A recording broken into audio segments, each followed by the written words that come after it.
During a conversation with a fellow astrologer, the subject came up of what house in an astrological chart would represent God.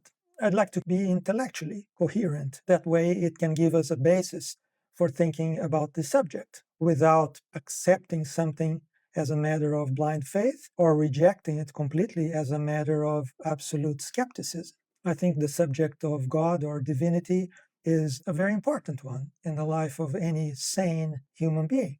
But there are ways to approach it that can be helpful, and there are ways that are not helpful. So I would like to propose one way of approaching it that's related to astrology that I think could be helpful, and you be the judge.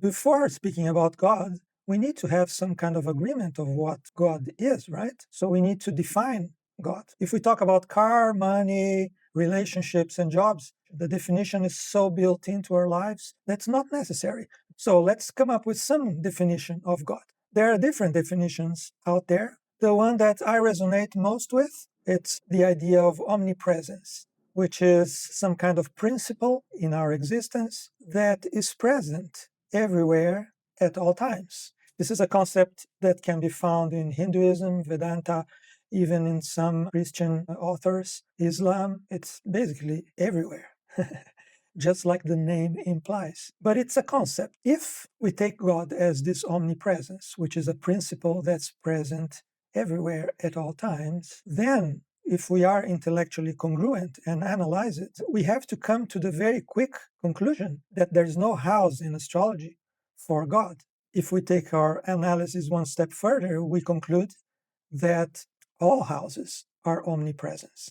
However, astrology is a tool to investigate our reality. And part of our reality is that we have concepts of what God is.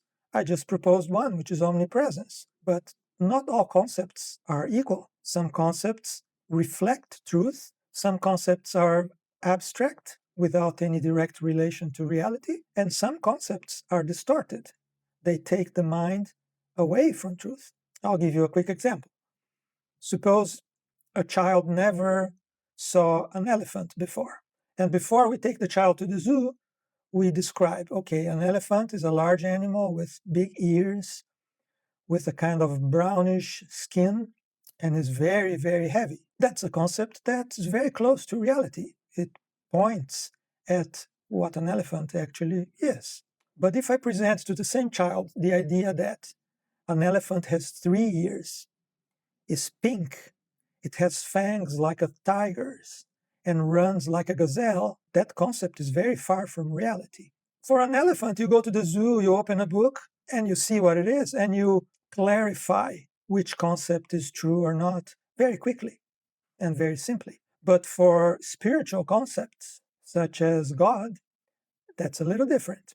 So, where does astrology come into this?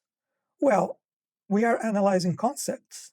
If you want to know if the car you want to buy is a good car, you look at house 2. If you think the person you're engaging with is a good person or not a good person, you assess the qualities of the ruler of house 7, and so on and so forth. So if you have a concept of divinity or of God, you can do the same. A concept is house 9.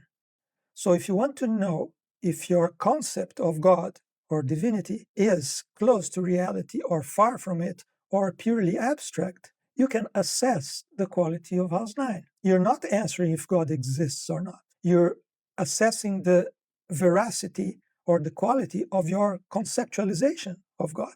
That's a very useful thing for astrology to provide us, if we want to ask, of course. Those who are deep believers probably don't find any use in analyzing their concepts of God. They have an emotional relationship to the concept, and it's unquestionable. Those who are skeptics are so sure that God doesn't exist that they will not ask either, which means that a skeptic is a believer in reverse, right? The believer believes God exists, and the skeptic believes it doesn't exist. Okay, so in these two examples, neither of them go through the process of intellectual analysis or using astrology for that purpose. But for those who want to inquire and explore the intellectual capabilities of a human being in relation to these concepts, astrology is perfectly suited for that. Just to do a horary and ask about house 9. and then interpret the ruler of house 9, interpret the ruler of the ascendant, interpret the moon, see if there are outer planets or stars near one of those significators, because they will describe how close we are to the truth that we conceptualize or how far we are from it.